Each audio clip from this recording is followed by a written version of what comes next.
வணக்கம்.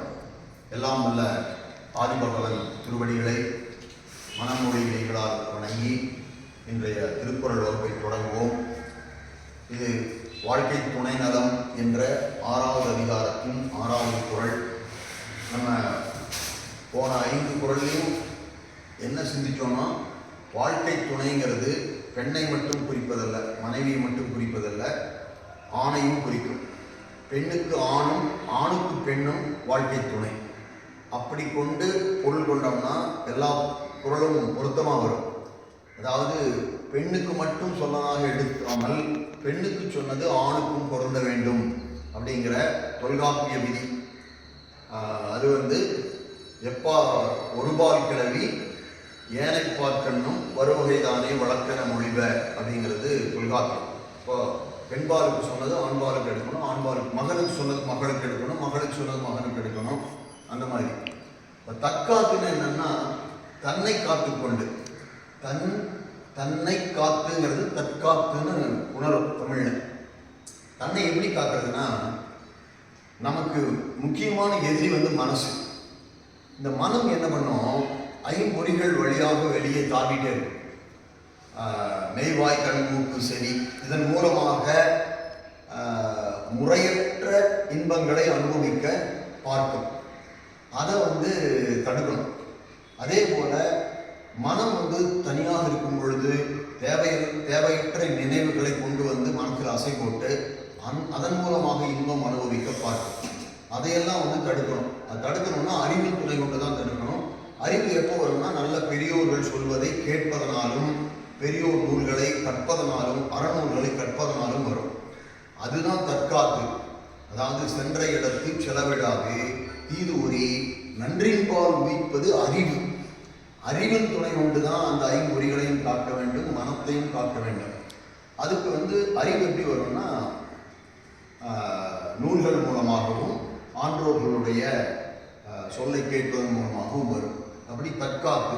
ஆனால் நிறைய உரை நூலில் என்ன எழுதுவாங்க, இந்த இல்லாள் மனைவி கற்பு நெறியில் இருந்து நழுவாமல் தன்னை காத்துக்கொண்டு அப்படிம்பாங்க. கற்பு நெறி அப்படின்னா அது ஆணுக்கும் பெண்ணுக்கும் 2 பேர்த்துக்கும் ஒன்றா தான் வரணும். அதனால தற்காத்து என்பது அறிவின் துணை கொண்டு நம்ம மனதை தீய வழியில் செல்லாமல் காத்துக்கொள்வது. தற்கொண்டான் பேணி. இந்த தற்கொண்டான்ங்கிறது கணவன். இந்த ஆணுக்கு சொல்லும்போது தன்னை கொண்டவள்னு சொல்லி இவனையும் காத்துக்கொண்டு தன்னுடைய மனைவியையும் பேணி காக்க வேண்டும். இப்போ இது எப்படி இருக்குன்னா, மனைவி தான் ஆணுக்கு கணவனுக்கு பணிவிடை செஞ்சு அவனுக்கு என்னென்ன வேணுமோ அதெல்லாம் செஞ்சு அவனை காப்பாற்ற வேண்டும் இருக்கு. அப்போ ரிவர்ஸ் உண்மை இல்லையா அப்படின்னு பார்த்தா அதுவும் உண்மைதான். இவன் இவனையும் பாதுகாக்கணும், மனைவிக்கு என்னென்ன வேணுமோ அதையும் அவன் செய்யணும். அப்போ தற்காத்து தற்கொண்டான் பேணி.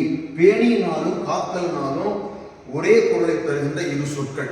தமிழ்ல ஒரு பொருளை தருகிற பல சொல் உண்டு, பல பொருளை தருகிற ஒரு சொல் உண்டு. அப்போ பேணி காத்தல் அப்படின்னா ரொம்ப விரும்பி காத்தல் அப்படின்னு நினைக்கலாம். தற்கொண்டான் பேணி தகை சான்ற. தகைமைனா நன்மை பெருமை இதெல்லாம். சான்றன நிறைந்த. தகை சான்ற சொல். சொல்லுதான் இந்த இடத்துல புகழ். அப்போ பெருமை நன்மைகள் எல்லாம் நிறைந்த புகழ். எல்லாரும் பெரியோர்கள், உலகத்தில் உயர்ந்தவர்கள் இவங்களை புகழணும். அந்த மாதிரி ஒரு ஆணும் பெண்ணும் வாழ வேண்டும். புகழ் இருக்கிற மாதிரி வாழ்றது. அதுதான் தகை சான்ற சொற்காத்து. புகழுக்கு இழுக்கு வராமல் அவர்கள் இருவரும் தங்களை காத்துக்கொண்டு. அடுத்தது சோர்விலாள் பெண். இந்த இடத்துல பெண் ஆண். ஒரு இடத்துல மகன் சொன்னா மகளுக்கு வரலையான்னு கேட்பாங்க. இப்போ பெண்ணுக்கு சொன்னா ஆணுக்கு சொல்லியான்னா 2க்குமே பொதுவாக தான் எடுக்கணும். சோர்விலான் ஆண் எடுக்கலாம், சோர்விலாள் பெண்.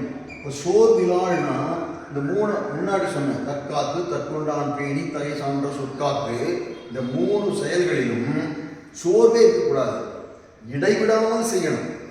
அறவினை ஓவாதே செல்லும் வாயெல்லாம் செயல். அப்படி செய்பவள் தான் பெண், அப்படி செய்பவன் தான் ஆண். இந்த ஆணுக்கு ஒரு இடத்துல சொல்லுவார், பிறன்மனை நோக்கா பேராண்மை அரண் ஒன்றோ ஆன்ற ஒழுக்கு. ஆன்ற ஒழுக்குன்னா நிறைந்த ஒழுக்கம் ஆணுக்கு எதுன்னா, பிறனுடைய மனைவியை வேறு எந்த நோக்கத்தோடும் பார்க்கக்கூடாது. அப்படி இப்போ இது பெண்ணுக்கு சொன்னது ஆணுக்கும் பொருந்தும் என்று